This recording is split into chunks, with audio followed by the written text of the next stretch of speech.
नमस्कार। अभी हमने पहली वीडियो में भारत सरकार की आयुष मंत्रालय की कुछ ऐसी स्कीम्स के बारे में बताया। आगे इसी वीडियो में हम कुछ और इस तरीके की स्कीम्स और प्रोग्राम्स के विषय में बताएंगे कि जो आयुष मिनिस्ट्री ने बहुत तत्परता के साथ में जारी किए हैं और जिससे आयुर्वेद जगत को निश्चित रूप से बहुत लाभ होगा। विधिवत टेलीमेडिसिन के द्वारा हम पेशेंट्स को देख सकें, इसके लिए गाइडलाइन होना बेहद ज़रूरी था। तो CCIMN और मिनिस्ट्री ऑफ आयुष ने मिलकर आयुर्वेद के लिए टेलीमेडिसिन का प्रोटोकॉल डेवलप किया और उसमें किस तरीके से हम अपने आप को एनरोल कर सकते हैं, किस तरीके से पेशेंट्स को हम घर से ही देख सकते हैं, ये सारा कार्य उन्होंने आरंभ किया। इसके अलावा जो आयुष की पद्धतियां हैं, आयुर्वेद पर्टिकुलरली पंचकर्म है या इंडोर फैसिलिटीज़ है, इनको बीमा कवरेज के लिए, इंश्योरेंस कवरेज के लिए गवर्नमेंट ने IRDA को कहा और IRDA ने गाइडलाइंस जारी की कि सभी आयुष की पद्धतियों के जितने भी प्रोटोकॉल्स हैं वो इंश्योरेंस में कवर होंगे और उनका रिएम्बर्समेंट हो जाएगा। इसी तरीके से NABH गाइडलाइंस जारी हुई कि जो आयुर्वेद के हॉस्पिटल्स हैं वो मॉडर्न हॉस्पिटल्स की ही तरह उनको NABH क्रेडिशंस दिया जाना चाहिए। तो उसके लिए गाइडलाइंस जारी की गई और बहुत सारे हमारे अस्पताल जो हैं वो आज NABH एक्रेडिटेड हो गए हैं। एक और बहुत बड़ा काम हुआ है, Ayurvedic health management information system AHIMS के द्वारा जितने भी रोगी हैं और जिसका अपॉइंटमेंट से लेकर उनके ट्रीटमेंट प्रोटोकॉल तक को इलेक्ट्रॉनिकली स्टोर करने के लिए मैनेजमेंट सिस्टम चलाया गया। अभी तक ये केवल गवर्नमेंट के जो हॉस्पिटल्स हैं उन्हीं में ये एप्लीकेबल है, लेकिन शीघ्र ही इसका विस्तार मिनिस्ट्री सोच रही है कि अन्य स्थानों पर भी इसका विस्तार किया जाए। इसी नेशनल आयुर्वेदा डे पर या धन्वंतरि जयंती के शुभ अवसर पर देश को भारत के प्रधानमंत्री ने 2 विशिष्ट संस्थाएं सौंपी हैं। साथियों, इस बार का आयुर्वेद दिवस गुजरात और राजस्थान के लिए विशेष है। हमारे युवा साथियों के लिए भी विशेष है। आज गुजरात के जामनगर में institute of teaching and research इन आयुर्वेदा को इंस्टीट्यूट ऑफ नेशनल इंपॉर्टेंस के रूप में मान्यता मिली है। इसी तरह जयपुर के राष्ट्रीय आयुर्वेद संस्थान को भी डीम्ड यूनिवर्सिटी के रूप में आज लोकार्पित किया गया है।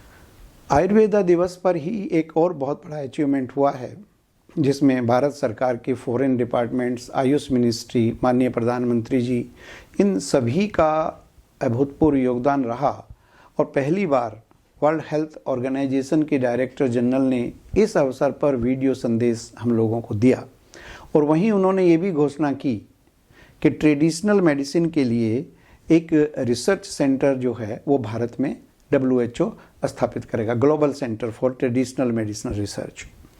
इसी के साथ में एक और उल्लेखनीय काम ये भी हुआ है कि WHO पॉपुलेशन और डॉक्टर्स की रेशो के लिए सर्वे कराता है। अभी तक उसमें आयुर्वेद के या आयुष के डॉक्टर्स को कोई काउंटिंग नहीं की जाती थी, लेकिन अब इस वर्ष से पॉपुलेशन और डॉक्टर्स के बीच का जो रेशो है उसमें आयुष के फिजिशियंस की भी काउंटिंग की जाएगी। तो उससे और ऑथेंटिक वे में हमको ये पता लग पाएगा कि भारत जैसे देश में पेशेंट और डॉक्टर्स का रेशो क्या है। इंटरनेशनल क्लासिफिकेशन ऑफ डिजीज़, ये अभी तक मॉडर्न मेडिसिन में एक क्लासिफिकेशन किया गया था। वर्ल्ड ओवर उस डिजीज़ को एक ही नाम से जाना जाएगा, तो इसको एक इंटरनेशनल ICD-11 के नाम से, तो जितनी भी हमारी डिजीज़ डिस्क्राइब्ड हैं उन सबको इंटरनेशनल कोडिंग दे दी गई है। और ये नमस्ते पोर्टल जो एक आयुष मिनिस्ट्री का पोर्टल है उस पर इसको अपलोड भी कर दिया गया है। भारत सरकार का एक बहुत अग्रणीय कार्यक्रम है आयुष्मान भारत। आयुष्मान भारत के अंतर्गत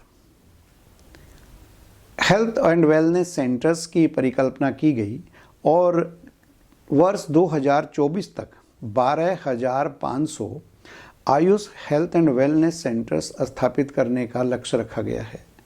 खुशी की बात यह है कि अभी तक लगभग 4,400 हेल्थ एंड वेलनेस सेंटर्स ने काम करना आरंभ कर दिया गया है। एक चैंपियंस स्कीम के नाम से आयुष मिनिस्ट्री का एक कार्यक्रम है, जिसमें हम अगर अपना डे केयर सेंटर या सुपर स्पेशलिटी हॉस्पिटल बनाना चाहते हैं या स्किल डेवलपमेंट के लिए कोई कार्यक्रम करना चाहते हैं, तो उसके लिए मिनिस्ट्री ने 769 करोड़ रुपए का बजट रखा है, जो स्किल डेवलपमेंट को भी प्रोत्साहित करने के लिए दिया जाएगा। इसी तरीके से सितंबर 2020 में महिला और बाल विकास मंत्रालय के साथ मिलकर मिनिस्ट्री ऑफ आयुष ने पोषण माह कार्यक्रम के अंतर्गत देश भर में कुपोषण के खिलाफ आयुर्वेदीय औषधियों का सफल प्रयोग कैसे किया जा सकता है वो आइडेंटिफाई कर उस पोषण माह में आयुष की या आयुर्वेद की औषधियों का कार्यक्रम भी आरंभ किया गया है। प्रधानमंत्री जी ने एक महत्वपूर्ण योजना वृक्ष आयुष योजना के नाम से लॉन्च किया है और जिसके लिए पहली बार 4,000 करोड़ रुपए का बजट इस योजना के तहत रखा गया है, जिसमें विभिन्न प्रकार के औषधीय पौधों का रोपण होगा और देश भर में एक वेल प्लान्ड रूप में हमें क्वालिटी मेडिसिनल प्लांट ग्रो करने का इस स्कीम के अंतर्गत मौका मिलेगा, जिसमें लगभग 10 लाख हेक्टेयर ज़मीन पर मेडिसिनल प्लांट को उगाना और उनकी पोस्ट हार्वेस्टिंग मैनेजमेंट की करना। ये महत्वपूर्ण बात ये है कि हमारा किसान अगर उगाता है अपने लिए मेडिसिनल प्लांट को, तो उसके बाद में उसको किस तरीके से हम यूज़ कर सकते हैं, वहाँ से लेकर और मैन्युफैक्चरर तक किस तरीके से जाएगा, तो पोस्ट हार्वेस्टिंग मैनेजमेंट के लिए भी इसमें स्थान रखा गया है। इस स्कीम में 800 एकड़ भूमि गंगा जी के किनारे विकसित की जाएगी और उसमें औषधीय पौधों का रोपण किया जाएगा। अभी तक हम देखते हैं कि किसी भी कार्य को या किसी भी उसके लिए एक स्टैंडर्ड बनाया जाता है, तो स्टैंडर्ड बनाने का काम BIS करता है, ब्यूरो ऑफ इंडियन स्टैंडर्ड, लेकिन अभी आयुष के लिए आयुर्वेद के लिए कोई स्टैंडर्ड नहीं था। तो मिनिस्ट्री ने BIS के साथ में मिलकर लगभग 150 प्रोटोकॉल फाइनल किए हैं, जिसमें पंचकर्म इक्विपमेंट से लेकर योगा की एक्सेसरीज तक के लिए स्टैंडर्ड तैयार करने का कार्यक्रम किया जा रहा है और उसमें से लगभग 25 मानक अभी तक फाइनलाइज किए जा चुके हैं। आयुर्वेद में जो हमारे पुराने ग्रंथ हैं उनको डिजिटलाइज कर आम जनता के लिए ऑनलाइन अवेलेबिलिटी के लिए ग्रंथ समुच्चय के नाम से एक स्कीम आरंभ की जा रही है, जो बहुत जल्दी ही हम सब लोगों के सामने हो जाएगी। जाते जाते वर्ष में एक और महत्वपूर्ण कार्य किया कि किसी भी संस्था के लिए एजुकेशन स्टैंडर्ड और एजुकेशन क्वालिटी बहुत महत्वपूर्ण होती है।